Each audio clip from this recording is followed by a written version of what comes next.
இயேசுவில் பிரியமான அன்புக்குரிய சகோதர சகோதரிகளே, ஆரோக்கியனையின் அன்பு பக்தர்களே, பல்வேறு தேவைகளுக்காகவும் விண்ணப்பங்களோடும் அன்னையின் ஆலயத்தை நோக்கி வந்திருக்கிறீர்கள். நம் தாய் தம் திருமகனிடம் பரிந்து பேசி அனைத்தையும் உங்களுக்கு பெற்றுத் தருவார். அன்பிற்குரியவர்களே, இறை வார்த்தையை கேட்பவர்களாக மட்டுமல்லாது கிறிஸ்து நம்மில் விதைக்கப்படும் இறை வார்த்தை என்னும் விதையை ஏற்று அதற்கு நாம் 60 மடங்காக 80 மடங்காக 100 மடங்காக பலனளிக்கக்கூடிய ஒரு நல்ல நிலமாக வாழ அழைக்கப்பட்டிருக்கிறோம் என்பதை இன்றைய திருவழிபாட்டு வாசகங்கள் நமக்கு அழைப்பு கொடுக்கிறது. அன்பிற்குரியவர்களே, நான் பணி செய்த இடத்திலே மைக்கேல் என்பவர் ஒருவர் இருந்தார். அவருடைய வயது 60 இருக்கும். எப்பொழுதெல்லாம் ஆலயத்திற்கு வருகிறாரோ என்னை பார்த்துவிட்டு செல்வார். அவர் பார்த்துவிட்டு செல்லுகின்ற பொழுதெல்லாம் சொல்லுகின்ற ஒரு வார்த்தை, ஃபாதர், நான் 10 வாட்டி விவிலியத்தை வாசிட்டேன், இப்போ 11வது வாட்டி வாசிட்டுருக்கிறேன். 10 முறை விவிலியத்தை வாசித்து விட்டேன், 11வது முறையாக இப்பொழுதும் வாசித்து கொண்டிருக்கிறேன் என்று சொல்லுவார். பெருமையோடு சொல்லுவார். எனக்கு மகிழ்ச்சியாக இருக்கும்.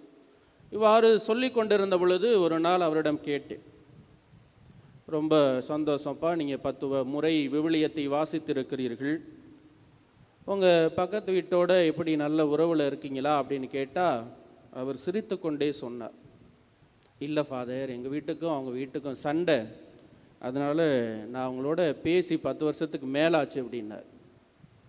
அன்பிற்குரியவர்களே, இந்த மைக்கேல் இறை வார்த்தையை வாசிக்கிறார், வாசித்து கொண்டே இருக்கிறார்.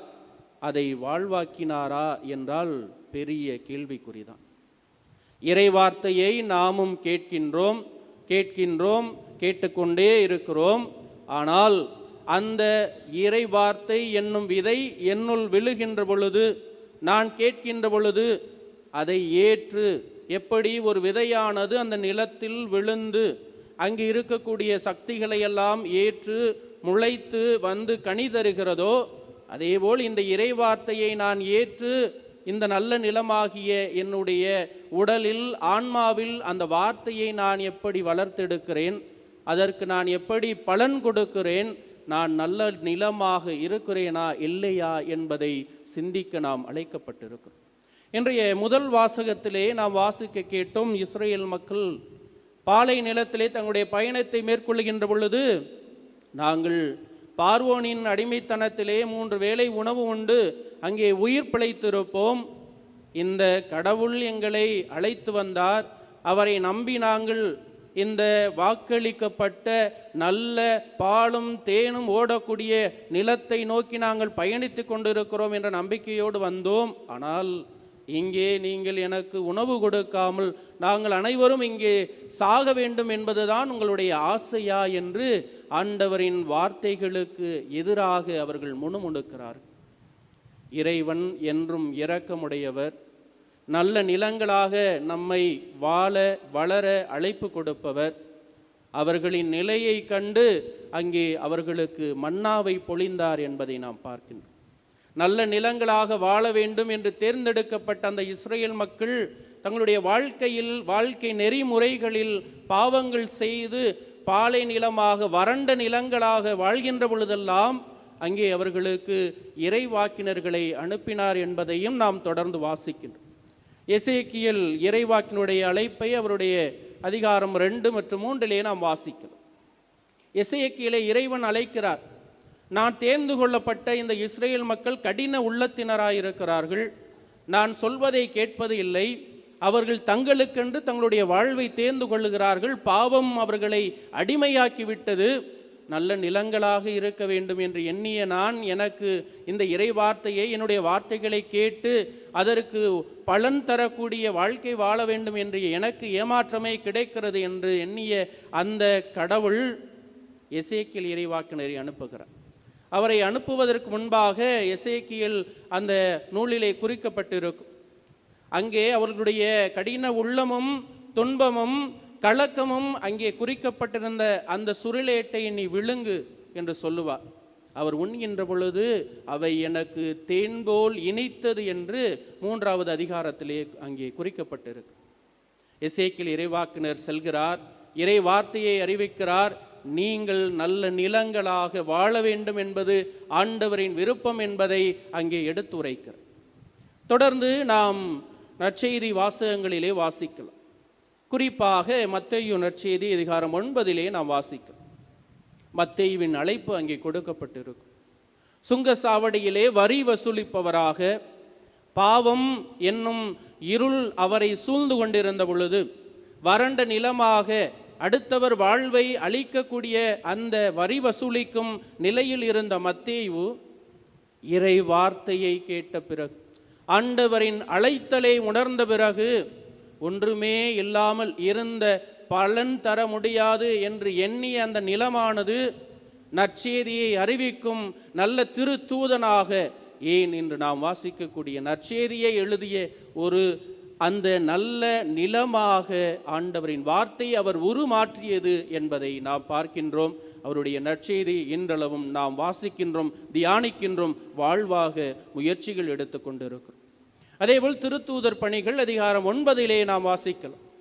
சவுலாக அந்த பவுலாக இருந்த சவுல், அந்த சவுல் எப்படி தன்னுடைய வாழ்க்கையில் கிறிஸ்தவர்களை கொல்ல வேண்டும், கொன்று குவிக்க வேண்டும் என்று கிறிஸ்தவர்களுக்கு எதிராக தன்னுடைய வாழ்க்கையை அமைத்து கொண்ட கடின உள்ளத்தினனாக, பாறை நிறைந்த முட்கள் நிறைந்த எப்படி அந்த நிலம் மற்ற செடிகளை எல்லாம் விழுங்கி விடுகிறதோ, அழித்து விடுகிறதோ, அந்த எண்ணத்தோடு வாழ்ந்த பவுலடியார், பவுலே பவுலே, அங்கே சவுலே சவுலே என்று குறிக்கப்பட்டிருக்கும். ஏன் என்னை துன்புறுத்துகிறாய் என்று சொன்ன பொழுது சவுல் அங்கே சொல்லு, நீர் யார் ஆண்டவரே, நீர் யார் என்று கேட்டு அந்த வார்த்தை அவரை மாற்றியது. கிறிஸ்தவர்களுக்கு எதிராக கிறிஸ்தவர்களை கொன்று குவிக்க வேண்டும் என்ற எண்ணத்தோடு வாழ்ந்த பவுல் அதே கிறிஸ்தவர்களுக்கு இந்த நற்செய்தியை அறிவிக்கும் நல்ல பணியாளனாக, நல்ல நிலமாக மாறுகிறார். 100 மடங்கு, ஏன் 200 மடங்கு பலன் தரக்கூடிய வாழ்க்கையை வாழ்ந்தார், கிறிஸ்துவுக்காகவே வாழ்ந்தார் என்பதையும் நாம் வாசிக்கின்றோம். நாம் அந்த வாழ்க்கையை வாழ அழைக்கப்பட்டிருக்கும்.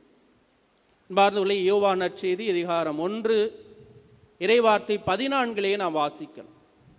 வார்த்தை மனு உருவானார், நம்மிடையே குடிகொண்டார் என்று.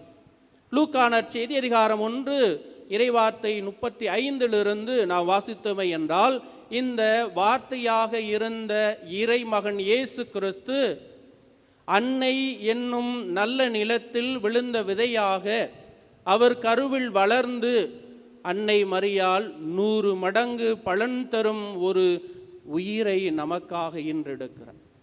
இந்த வார்த்தையாக இருந்த இறைவன் நமக்காக மனு உருவாகி ஒரு மனிதனாக வாழ்ந்து நம்மை மீட்பதற்காக, நமக்கு புது வாழ்வு கொடுப்பதற்காக அன்பு, இரக்கம், மன்னிப்பு போன்ற செயல்களை நாம் கற்றுக்கொண்டு இந்த இறைவார்த்தையை ஏற்று 100 மடங்கு பலன் தரக்கூடிய வாழ்க்கை வாழ அழைப்பு கொடுப்பவராக நம் இறைமகன் இயேசு கிறிஸ்து இந்த மண்ணுலகிற்கு வந்தார் என்றால், அன்று வாழ்ந்த அன்னை மரியாளும் நல்ல நிலமாக இருந்தார், 100 மடங்கு பலன் கொடுத்தார் என்பதையும் நாம் பார்க்கிறோம். நம்முடைய வாழ்க்கையிலே எத்தனையோ நிலைகளில் இந்த இறைவார்த்தையை கேட்கின்றோம், தியானிக்கின்றோம். ஆனால் எப்படி அந்த நல்ல நிலத்தில் விழாத விளைகள் வேகமாக வளர்கிறது, சூரிய ஒளி பட்டவுடன் கருகி போகிறது. முட்கள் மத்தியில் விழுந்த விதைகளும் அவ்வாறுதான் வளர்கிறது. ஆனால் பாவம் என்னும் முட்கள் நம்மை அமுக்குகின்ற பொழுது, நம்மை சோதனைகளுக்கு உட்படுத்துகின்ற பொழுது, நாமும் இறைவார்த்தைகளுக்கு செவிமடுப்பதை விட, அந்த இறைவார்த்தைகளை கேட்டு அதற்கு நாம் பலன் தருவதை விட, பாவம் என்ன சொல்லுகிறதோ, சுயநலம், வேற்றுமை, பகைமை, பொறாமை போன்ற குணங்கள் நம்முள் முட்களைப் போல் வளர்ந்து அன்பு, இரக்கம், மன்னிப்பு, பிறரன்பு, விட்டு கொடுத்தல் போன்ற நல்ல குணங்களாகிய இந்த விதைகளை அமுக்கி விடுகிறது. நம்மால் வளர்ந்து பயன் கொடுக்க முடியாமல் போய்விடுகிறது. அன்பார்ந்தவர்களே, இறைவன் நம்மோடு இருக்கிறார், இறை வார்த்தை நம்முள் இருக்கிறது. எபிரேயருக்கு எழுதப்பட்ட திருமுகம் 4:12 நாம் வாசிப்பது போல, இறைவார்த்தை உயிர் உள்ளது, ஆற்றல் வாய்ந்தது. இந்த இறை வார்த்தையை நான் எப்படி ஏற்றுக்கொள்ளுகிறேன்?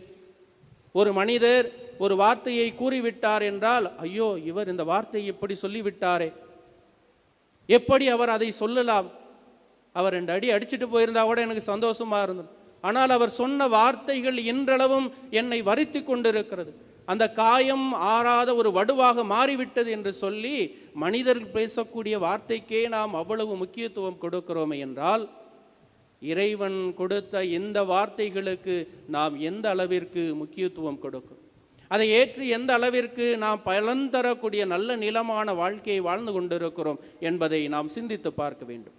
அன்பார்ந்தவர்களே, இறைவார்த்தை தினம் தினம் பல்வேறு இடங்களில் பல்வேறு நிலைகளில் நமக்கு கொடுக்கப்பட்டிருக்கிறது. அதை நான் எப்படி ஏற்றுக்கொள்ளுகிறேன்?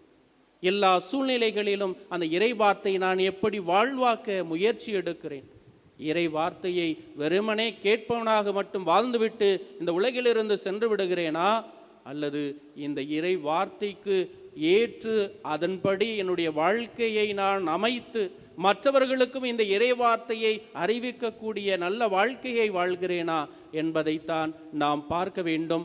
அந்த வாழ்க்கையை வாழத்தான் நாம் அழைக்கப்பட்டிருக்கிறோம். பெயரளவில் கிறிஸ்தவள் என்று சொல்வதை விட இறை வார்த்தையை ஏற்போம், அதை வாழ்வாக்குவோம், 100 மடங்காக அதை மற்றவர்களுக்கு பலன் தரும் விதத்தில் அந்த இறை வார்த்தையை நாம் வளர்த்தெடுப்போம். அதற்காக வரவேண்டி இந்த திருப்பலியிலே நாம் தொடர்ந்து ஜெபிப்போம்.